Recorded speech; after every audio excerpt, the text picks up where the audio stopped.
بسم اللہ الرحمن الرحیم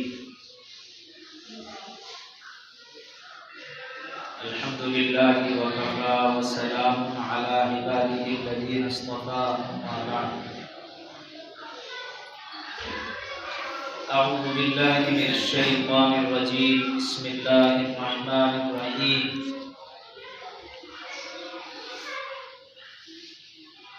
ثم أورثنا الكتاب الذين اصطفينا من عبادنا صدق الله العظيم. وقال النبي صلى الله عليه وسلم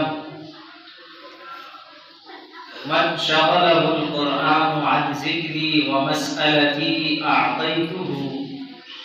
أفضل ما أعطي السائلين او کما قال صلی اللہ علیہ وسلم. بزرگوں اور عزیز دوستوں، اللہ تبارک و تعالی نے انسانوں کی ہدایت کے لیے اور انسانوں کی رہنمائی کے لیے قرآن کریم کو حضور اکرم صلی اللہ علیہ وسلم پر نازل کیا ہے.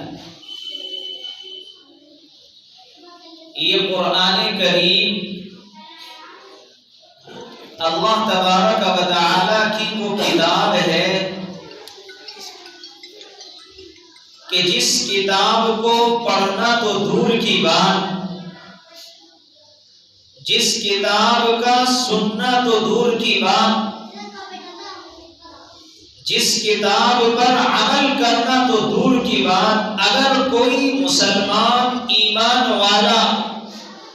قرآن کریم کو پیار اور محبت کی نظر سے دیکھتا ہے، اللہ تبارک و تعالی اس کو ثواب مرحمت فرماتے ہیں. تو جس کتاب کے دیکھنے پر اللہ تبارک و تعالی ثواب عطا کر رہے ہیں،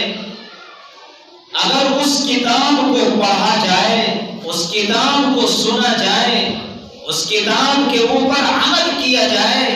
تو یقیناً اللہ تبارک و تعالی اس انسان کو دنیا میں بھی نوازے گا اور آخرت میں بھی اللہ تبارک و تعالی اس انسان کو نوازے گا. حدیث شریف میں حضور اکرم صلی اللہ علیہ وسلم نے ارشاد فرمایا من شغله القرآن عن ذکری ومسألتی اعطیته افضل ما اعطی السائلین. اس حدیث شریف میں حضور اکرم صلی اللہ علیہ وسلم نے ارشاد فرمایا کہ جس قرآن کے پڑھنے والے انسان کو قرآن کی مشغولی کی وجہ سے، وہ قرآن کا پڑھنے والا قرآن میں غور و فکر کر رہا ہے، قرآن کے معانی کو سمجھ رہا ہے،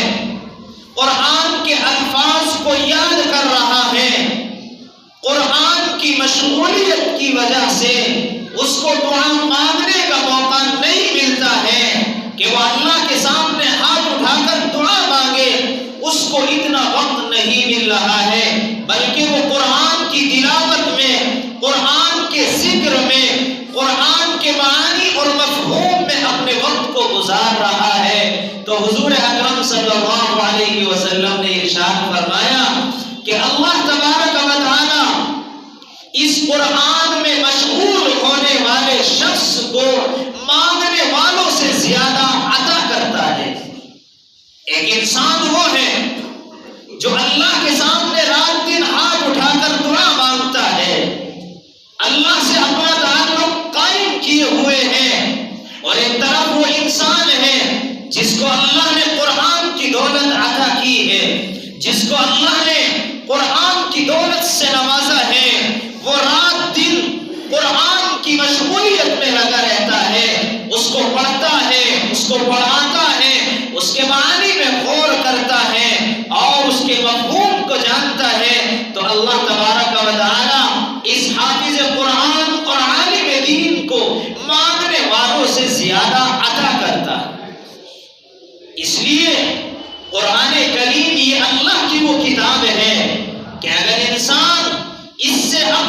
رشتے کو مضبوط کر لے اور اس سے اپنا تعلق قائم کر لے، تو اللہ نے قرآن میں بیان کیا ہے ثم اورثنا الکتاب الذین اصطفینا من عبادنا، کہ ہم نے اپنے بندوں میں سے کچھ ایسے بندوں کو منتخب کیا ہے، ان کو اپنی کتاب کا وارث بنایا ہے۔ فَمِنْهُمْ ظَالِمٌ لِنَفْسِهِ، ان میں سے بعض وہ لوگ ہیں جو اپنے اوپر ظلم کرنے والے ہیں، قرآن کو مانتے ہیں، قرآن کو پڑھتے ہیں، لیکن عمل کر رہے ہیں سستی میں، اس کے عمل سے اپنی زندگی کو دور رکھ رہے ہیں۔ ایک طبقہ یہ ہے، اور آگے فرمایا وَمِنْهُمْ مُقْتَصِدٌ، اور ایک طبقہ وہ ہے جو درمیانی درجے کا ہے، قرآن کے مطابق اپنی زندگی کو گزارتا ہے اور قرآن کے اوپر عمل کرتا ہے۔ اور ایک طبقہ وہ ہے وَمِنْهُمْ سَابِقٌ بِالْخَيْرَاتِ بِإِذْنِ اللَّهِ، اور ایک طبقہ وہ ہے جو اللہ کے حکم سے خیرات میں، قرآن کے پڑھنے میں، قرآن پر عمل کرنے میں، قرآن کو سکھانے میں سبقت کرتا ہے۔ تو فرمایا اللہ تبارک و تعالی نے ان تینوں افراد کے لیے جنت میں ایسے مقامات تیار کر رکھے ہیں جن کے نیچے نہریں جاری ہیں، اور یہ قرآن پر عمل کرنے والے، قرآن کو سیکھنے والے، قرآن کو سکھانے والے اور قرآن کو اپنی زندگی میں لانے والے جو افراد ہیں، اللہ ان کو جنت کے اندر داخل فرمائے گا۔ تو آپ حضرات اندازہ نہیں لگا سکتے کہ قرآن کے پڑھنے پر، قرآن کے پڑھانے پر، قرآن کے سیکھنے پر، قرآن کے سکھانے پر اللہ کی طرف سے یہ انعام دیا جا رہا ہے، اللہ کی طرف سے یہ احساس دیا جا رہا ہے۔ اور جب دنیا میں اللہ نے قرآن پر عمل کرنے والوں کے درجات کو بلند کیا ہے، تو کل قیامت کے میدان میں اللہ تبارک و تعالی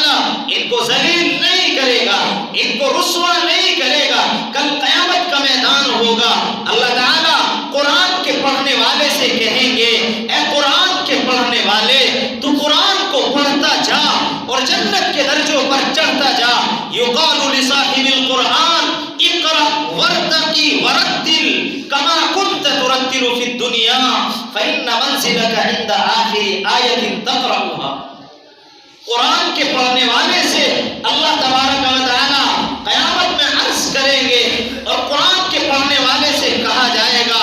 اے قرآن کے پڑھنے والے، تو قرآن کو پڑھتا جا اور جنت کے درجوں پر چڑھتا جا، جہاں تیری آخری آیت ہوگی وہی جنت میں تیرا مقام و مرتبہ ہوگا۔ اور ایک روایت میں فرمایا من قرأ القرآن وعمل بما فیہ، جس انسان نے قرآن کو پڑھا اور اس کے اوپر عمل کیا، اللہ تبارک و تعالی اس قرآن کے پڑھنے والے کو جنت کے اندر داخل فرمائیں گے۔ اور پھر آگے فرمایا کہ تنہا اس کو نہیں بلکہ اس کے ساتھ 10 ایسے افراد کو جن کا جہنم میں جانا طے ہو چکا ہوگا، اللہ تبارک و تعالی اس حافظ قرآن کی سفارش کو قبول کر کے ان کو جنت کے اندر داخل فرمائیں گے۔ وَشَفَّعَهُ فِي عَشَرَةٍ مِّنْ أَهْلِ بَيْتِهِ قَدْ وَجَبَتْ لَهُمُ النَّارُ، اس کے خاندان کے، اس کے گھر کے 10 ایسے افراد کو جن کا جہنم میں جانا طے ہو چکا ہوگا، قرآن کے پڑھنے والے کی سفارش کو اللہ قبول کریں گے اور ان کو جہنم کے اندر ان کو جنت کے اندر داخل فرمائیں گے۔ اس لیے میرے بھائی اور بزرگوں، یہ قرآن ایسی کتاب ہے کہ ہم اس سے اپنے تعلق کو قائم کریں، اپنے رشتوں کو مضبوط کریں اور اپنے بچوں کو قرآن پڑھائیں، اپنے بچوں کو قرآن سکھائیں، اس لیے کہ دنیا سے چلے جانے کے بعد نہ جائیداد کام آئے گی، نہ مکان، نہ محلات، نہ بنگلے، جو آج ہم عالیشان بنگلے بنا کر جا رہے ہیں، یہ سب یوں ہی رہ جائیں گے۔ اگر کام آئے گا تو قرآن کا پڑھنے والا کام آئے گا، اگر کام آئے گا تو وہ بچہ کام آئے گا جس کو ہم نے قرآن ناظرہ پڑھایا ہوگا، جس کو ہم نے قرآن حافظہ پڑھایا ہوگا، وہ ہمارے لیے ایصال ثواب کرے گا۔ اور اس کے قرآن کے پڑھنے کی برکت سے اللہ، ہم قبر میں لیٹے ہوئے ہیں، وہ دنیا میں قرآن پڑھے گا، اللہ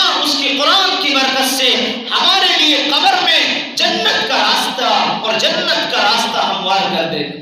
جنت سے باقاعدہ اللہ کی طرف سے ہمارے لیے ہوائیں چلائی جائیں گی کہ اس کا بچہ قرآن پڑھ رہا ہے، اس نے قرآن سکھوا دیا تھا اپنے بچے کو دنیا میں، اس کی برکت سے اللہ نے اس کے لیے جنت کا انتظام فرمایا۔